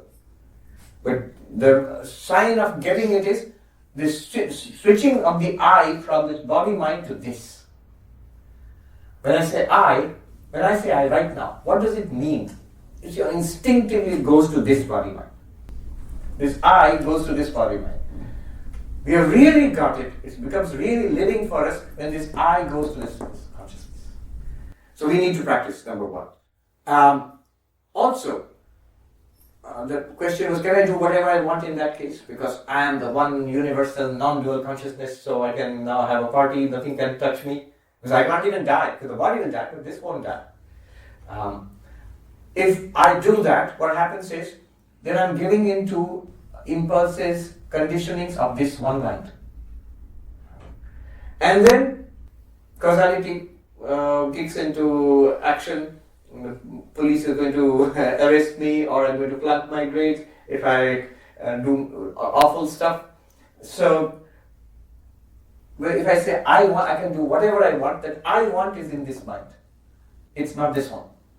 It will continue to be what it was. So, if I do wrong stuff, doesn't matter how great my philosophy is, whatever happens to wrongdoers in the world will happen to me. But if that's the obstacle, if we just kill everyone in the world, wouldn't that be the solution? No. It makes no difference. You are the reality, and in fact, all of them are you. So if everybody is removed, this still exists. You are that. This is all real. And when everybody comes back, you're still that. But this is It's like saying, can I go into deep sleep or a coma? Would that solve everything? But this philosophy actually tells you don't need to go into a deep sleep or coma. This dualism is a bit like that. Now I understand I'm separate from the material world. Now if I could blank out the material world, I would be fine. But this doesn't say that. It says that this material world is nothing but you. You are appearing just as everything in the dream is you. Whether you are dreaming, it's like a movie screen. Everything on the movie screen is identical with the screen. It's not a different reality separate from that. Now you're saying, let's switch off all movies. That would be a very boring movie screen. In fact, Vedanta says, play all the screen, knock yourself out, play all the movies you like. You're perfectly alright. In fact, this helps us to be much more ethical than we are. Because instead of thinking in terms of illusion, I think in terms of oneness. They are all me. When you come back to this guy who has got this idea clear, now you look at the other people, you will now realize instead of they are out there and other, they are all me. They are one with me. That's the conclusion. That's the right way to understand non-duality. Because then it leads to love, compassion, all those things make sense then. Hard stop? Not really. Okay. Depends on you. Okay. Yes. Yes, I'll go to you next. Yeah, David. Yeah. So, first thing that when you say consciousness experiences the object, Yes. you mean it witnesses the object? Illumines, witnesses. Look at your own experience, the first person experience we have. It feels like something to see, hear, taste, touch, pain. It feels like something. That's what is meant by consciousness experiencing the object. But then experience brings like good, bad, comes with it. Yeah. But the witness is like it's good or bad is what it is. Absolutely. It's not affected by any of it. But this is affected. This mind-body complex is affected by the good and bad. So I am not only the non-dual witness consciousness, but I'm appearing as this mind-body. And so if I do wrong, I will be affected. And then, okay, so my next question is like, my body, my physical body, or this everything is valid, is experienced by the mind. Yeah. And then the illuminated consciousness within that validates it. Yes. Even the mind is experienced by consciousness. On the back screen, there is always consciousness. So if I take out the illuminated consciousness of the mind, does that change bits? Yes. Like, one way would be, say, if this is shut down, then there will be no experience of the body, no experience of the world. So this sequence is essential. Yes. World, body, with senses and all, then mind. At any point if the sequence breaks, if the body dies, you have no experience of this, maybe some other world you'll experience, but not this world. It's like you leave a virtual reality. So you remove your avatar from the virtual reality. You will not experience virtual reality anymore. Okay, and then the next question. Okay. Last question. Yeah. So if I so that illuminated consciousness, is it like What do you mean by illuminated consciousness? This one. This is the mind, technically it's the mind illuminated by reflected consciousness, yes. Yes, so the reflected consciousness. Yeah. Is it physically can be experienced or witnessed in the mind, or is like That's a good question. So, consciousness illumines the mind, which you can experience right now. We all feel conscious. So, quite apart from non-dual consciousness, Atman, Brahman, all of that, if you ask, right now we are feeling conscious, all of us. What's that? Show it in the picture. This is the one we are feeling. Those who get it, those who are enlightened, who get what this is pointing towards, they're very clear, they know what this means. For us, it's a little bit theoretical right now. But this is very clear. This is what we are feeling right now. Mind with consciousness. And once the mind is, in fact, the text says, Trigvishya Viveka text says, the mind is lit up by reflected consciousness. The mind is connected to the body in the waking state, so the body also becomes illumined by consciousness down to all our senses. Then I guess it would be a matter of physiology, nervous system or whatever. Then the whole body feels consciousness. So the body has borrowed consciousness from the mind, and the mind has borrowed consciousness from pure consciousness. That means your real nature. So, like just one example. When I hear something, Yes. so the object which hears is the ear, Yes. but it goes in the brain. Yes. So, is there a like time or the distance when the sound travels to mind, or my consciousness is directly in that moment immediately when the sound waves enter my ear, it is there? No, it's not there. The sound wave enters the ear. I guess some kind of physiological process takes place. You have to ask the what department would it be? Eye, ear, nose, eye, nose, throat. The ear, nose, throat. ENT department. It is what happens there. Then you have to go to neuroscience to tell you what's happening to the brain when the sound comes as neuronal signals to the brain. After that, science stops, because from the brain to the mind, hard problem of consciousness. There's a jump. We don't know exactly how that happens. But Vedanta says, now you come here, and there's a wave set up in the mind. We call it a chitta vritti, that bell or sound. There's a wave set up in the mind that's illumined by the reflective consciousness, and that moment I hear it. It takes long to speak about it. It's almost instantaneous because it's extremely fast. Yes. Yeah. Always great to have you in Austin. Great as usual. So just really quick question. So on Friday in the panel discussion, we mentioned the panel discussed that consciousness is a convention we give to others. That so like I know I am conscious, but it's an assumption of sort of politeness that I make. If you're a philosopher, just like everybody else, we know that everybody is conscious. If you're a philosopher, you have to be careful. You can't prove that others are conscious just like you are conscious. Yes. In Advaita Vedanta, is there like a way of distinguishing that there's or proving that there's not just one individual experiencing everything, and then No, there isn't. There is, strictly speaking. Practically speaking, yes. Just as I'm one individual, I can see other people with bodies, I can see their behavior, so I assume there are minds in those bodies. And if there's a mind, then always mind will reflect consciousness. So they must be conscious. That means there's a reflected consciousness in them. They are all sentient beings just like me. It sort of follows logically. But Advaita says all of this is given. Our real point is to step back from there, see yourself as this non-dual consciousness. Then you realize you are the consciousness in all of these beings. That is the remarkable thing. And all of these beings are in you. In Advaita Vedanta, it makes the question like this makes sense. Are you in Austin or is Austin in you? So Vedanta you can see non-dual Vedanta would say actually ultimately Austin is in you. Just as whatever you experience in the dream is in you. Yes. I just am slightly confused. So if you remove the consciousness, you remove the sun from the photo, and all you have left is the reflected consciousness and all the rest of that. What is the difference? Like, what is the distinction between these two pictures? It's like removing the sun from the picture. Then the moon would go dark, and then the earth would go dark, and then you would have no experience at all. How do you explain experience?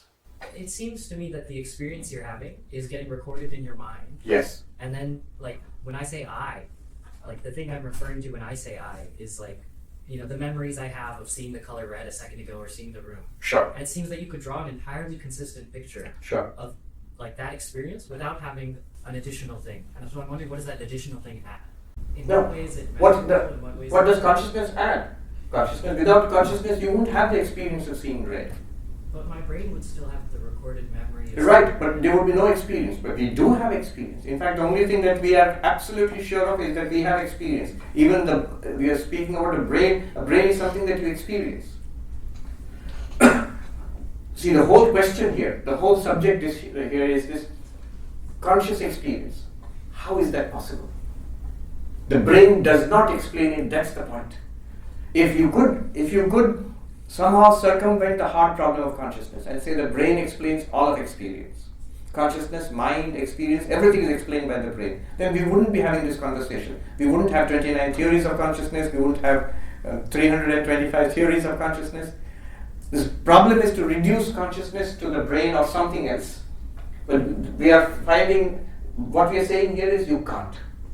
The principle, this hard problem of consciousness is claiming you cannot reduce consciousness to the brain. And therefore we must say consciousness is fundamental, and this is one of the theories which holds that consciousness is fundamental. This is one of the, go ahead. Just as a secondary question, putting that one aside, like what's the difference between the thing giving me experience being a separate thing from all other, like I know the word thing is gonna like cause issues because that's an object, but what I mean is like why couldn't the Sankhya version be correct? Like in what way? Yeah, I gave you, that's a whole issue, it's a debate. You see which side you land on. The arguments I gave, basically we interrogate the Sankhya. Why do you, I understand why you say there are different bodies. I understand why you say there are different minds. But why would you say, apart from body and mind, why would you say consciousness is different for each of them? What's even the measurable, or like what's the evidence that we could ever have for one or the other? Like, is there any way to distinguish the two pictures? The Sankhya picture and the Advaitic picture? Logic and your own experience? Again, you flip the question. Where is the evidence for other consciousnesses, apart from body and mind? I don't want evidence for one or the other. I just want something that distinguishes the two. So, distinguishes the two. The claims distinguish the two. The arguments distinguish the two. What do you want to distinguish? Like, there's two pictures. Yes. And you might say there's no evidence for one and there's no evidence for the other currently, based off of the knowledge we have. But what evidence could there be? Like, all right. Could there First of all, let's walk through this carefully. What distinguishes this picture from this picture? This picture says, the Sankhya picture says, consciousness and matter, the material universe and consciousness are separate. That means material universe exists apart from consciousness. It's a dualism, and they can interact with each other. Where do they interact? In us. That's where it's going on, this interaction. We are conscious and we are also matter and energy and all of that together. Whereas Advaita Vedanta says this is not an independent reality, and it can never be. Everything that we experience must be experienced in consciousness. So the material universe is an appearance in consciousness. So it's a non-dualism, this is a dualism. Also, Sankhya posits multiple consciousnesses. Advaita says it's a non-dual, it's one consciousness. This is the difference in the propositions of the two philosophies. And how would you settle this? You'd settle it through argument, appeal to experience. But I mean, like in the abstract, if I could like magically something happened in the world, and like you would design that thing that happened, and it would suddenly prove one or the other. Oh, are you talking in terms of falsifiability or testability and all? Exactly. If it could, I was just talking to one of the gentlemen here. If the scientific way of progress is it falsifiable? Is it testable? I'd say if Advaita Vedanta was testable, I would lose all respect for it. Why? Why? You see, we are talking about the final picture, the really, really big picture here. What is testability in this picture? Something is presented and is tested for falsity in consciousness. So its falsity or its truth is presented to consciousness. It's tested in consciousness and it comes out one way or the other. But what about the consciousness which is prior to all testing? To which all testing is presented? Is it itself testable? The only way you can test it is, do you have experience? Yes. Immediately it proves. It's sort of, either you can say it's not testable or you say it comes out in flying colors in every possible test. It's simply not falsifiable. And both Sankhya and Advaita would both be not falsifiable. Is that correct?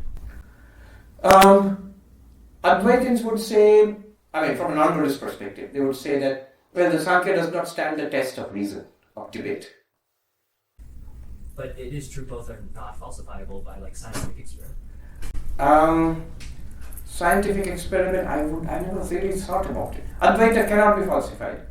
But that's not a weakness of Advaita. It's because if it was falsifiable, it would be another scientific proposition. It would be something about the world, something about the object.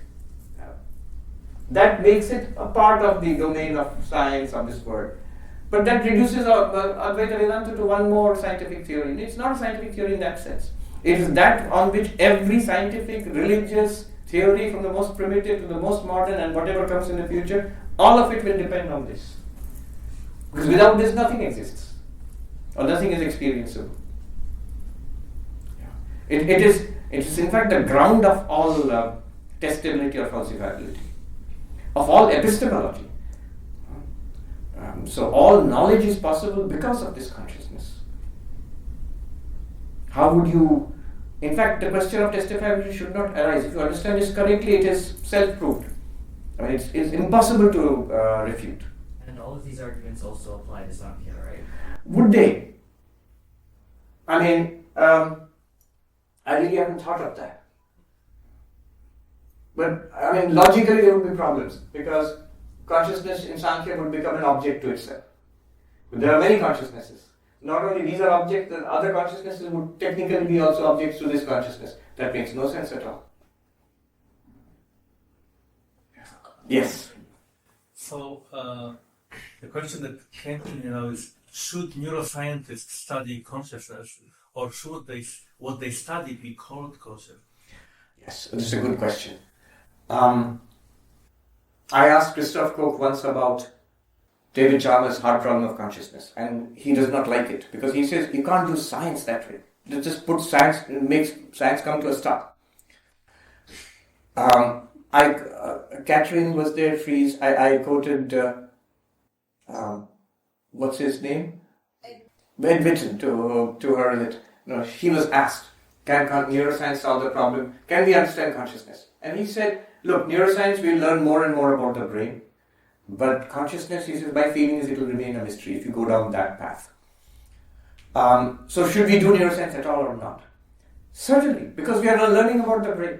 Not only that, if I look back upon two answers, upon the theory of, upon the history of all of this, the kinds of minds who came up with these theories, today, they were here today, would they be interested in quantum theory or neuroscience, or would they say, oh, we found the answers, we don't care? No, they would be interested, because clearly they don't have one answer.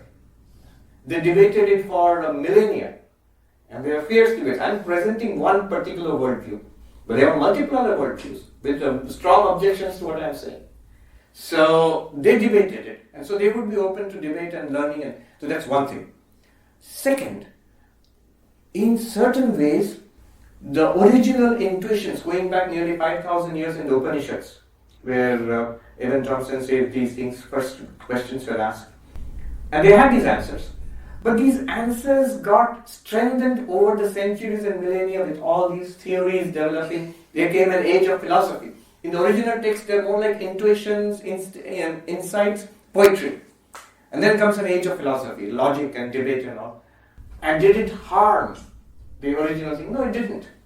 It just, we learned more. Actually, it was a much richer understanding afterwards. And now we are in an age where there are questions which these people never came across. They hardly ever speak about the brain. So they didn't know much about it at all.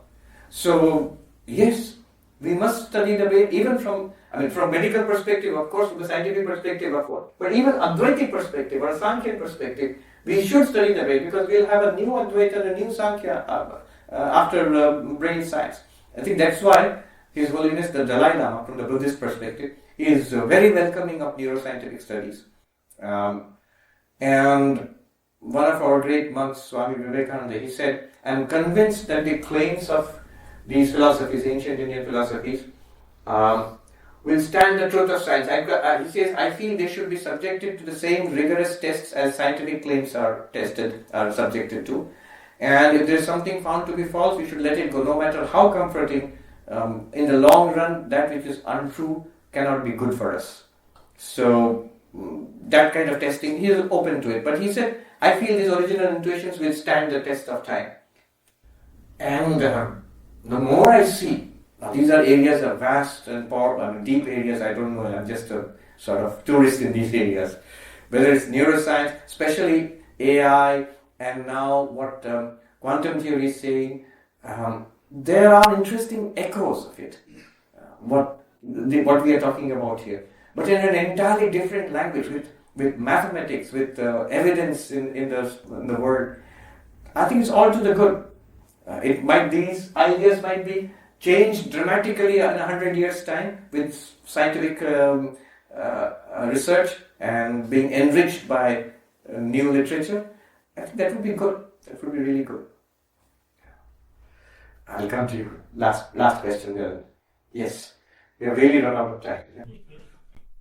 Okay. I was here on Friday. Yes. For the talk with the other computer scientists and and I think a lot of the discussion centered around what is the definition, writing down the definition of consciousness. And you would respond by saying that there are many, many theories and propositions. And I was thinking to myself that one can circumvent defining consciousness by simply saying what is the computer's relation to consciousness.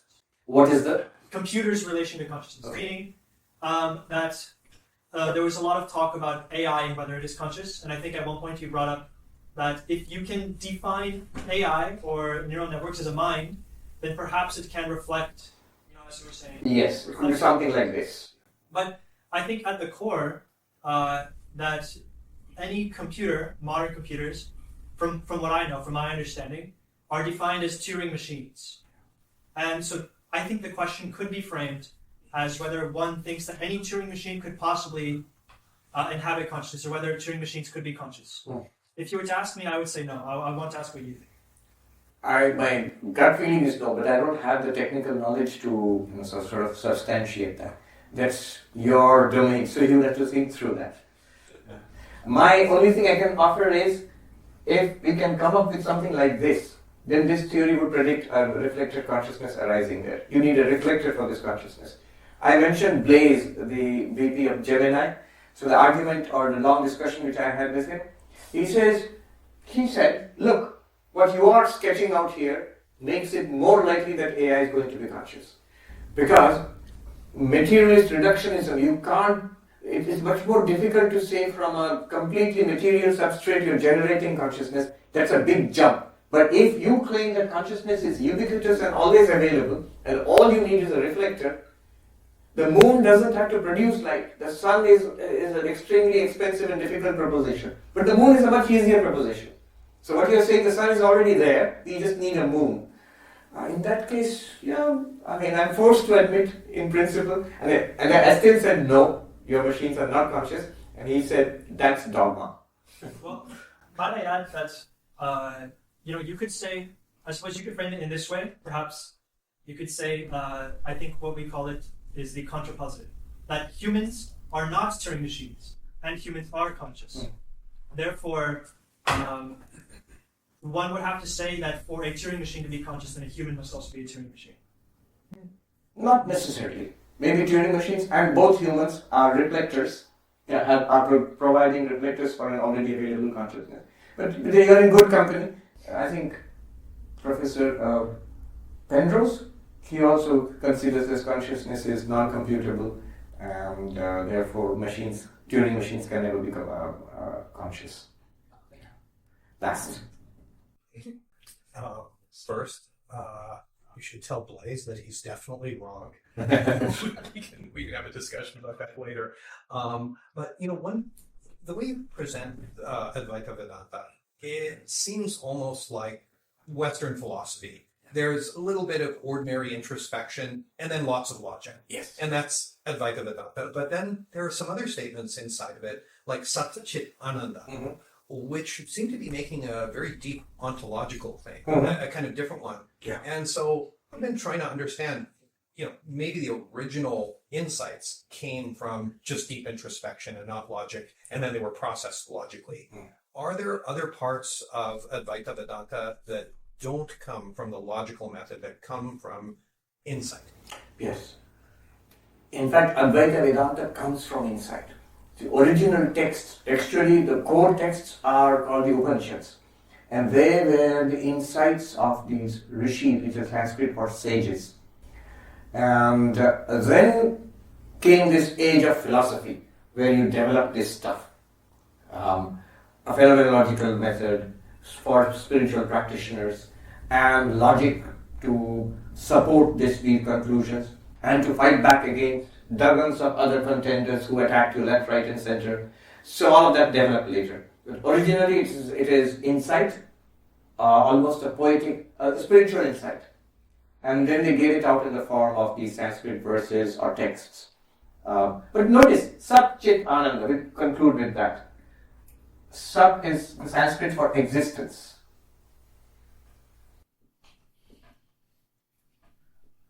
Chit is this, consciousness. And Ananda is bliss or fulfillment, happiness, whatever. And it struck me a couple of years back, the biggest questions in philosophy, 3 branches of philosophy, ontology, epistemology, and axiology, study of values. And these are the answers. What is real? What is reality? This existence is reality. And Vedanta says take it seriously, take existence seriously. And how is knowledge possible? How is epistemology at all possible? At its heart, consciousness, chit. And what's the point of it all? Is there a point of it? What's the point of it? Vedanta is very positive that yes, there's a point of it. Bliss, value, beauty, joy, fulfillment, all of that. And Vedanta says all 3 are the same thing. That which is consciousness, is existence, is fulfillment. And it goes on further to say, you are that. So that's all of Vedanta actually. All of that can be packed into this. And that's not a logical insight. It's not. I mean, it's not a logical. Nobody argued their way to that. Yeah. They got an insight, and then they drew out arguments from that to support it and defend it. And there are, of course, multiple interpretations of this. There are the other schools of Vedanta, but they are more theological. They'll immediately ask you to start with some element of belief. The beauty of non-dual Vedanta is you can make it as neutral as this. Not talk about any religion, any kind of belief system. This goes on sheer phenomenological experience and logic. But yes, you're right. This was not argued out and then set out as, it didn't argue away to the absolute. It was revealed or seen, sort of. Literally, the word rishi means those who saw. And then they put it down, and then we sort of filled out the whole thing with our arguments. And therefore, the process of filling out can go on. That Swami I referred to, Swami Vivekananda. He says the answers were found. But as they rolled down the centuries and millennia, those answers gathered strength. And so the process goes on even now. That's why computer science, AI, neuroscience, quantum theory, they're all welcome. We would like to know what stands in this, what is modified. I had discussions with this quantum theorist, Carlo Rovelli. And he was excited. I was very happy to see he's so open to this idea. And he gave me new insights into what I thought I knew. For example, in the Gita, Krishna says it is the light of lights. And immediately we say, yeah, we need consciousness. He says, hold on. Why are you jumping to immediately substitute consciousness for light? I can show you from my perspective, my interpretation of quantum theory, Carlo Rovelli said, it makes perfect sense to say the world is light. And then he talked about how the world is made of quantum interactions and information is exchanged through through light. Light doesn't mean the visible spectrum. And so in a sense, the whole world is light shining. I said, this is exactly what your text is saying. You are jumping to make it consciousness and all that. But even in that literal sense, he wrote a paper about it. And kind enough to put my name in the front, but consciousness in 3 worldviews. Quantum theory, Advaita Vedanta, AI and quantum theory. It's openly available now in the paper. We wrote it with Blaise and Carlo Rovelli, and my name is there, but I must be honest. They just put it there. They were being polite. They did all the hard work. I just provided the Vedanta references. Alright, I think we've really run out of time. Thank you for the patient hearing. I love this, the question answer especially. Thank you so much. And thanks to the Consciousness Study Circle, because they are the ones who have put this together.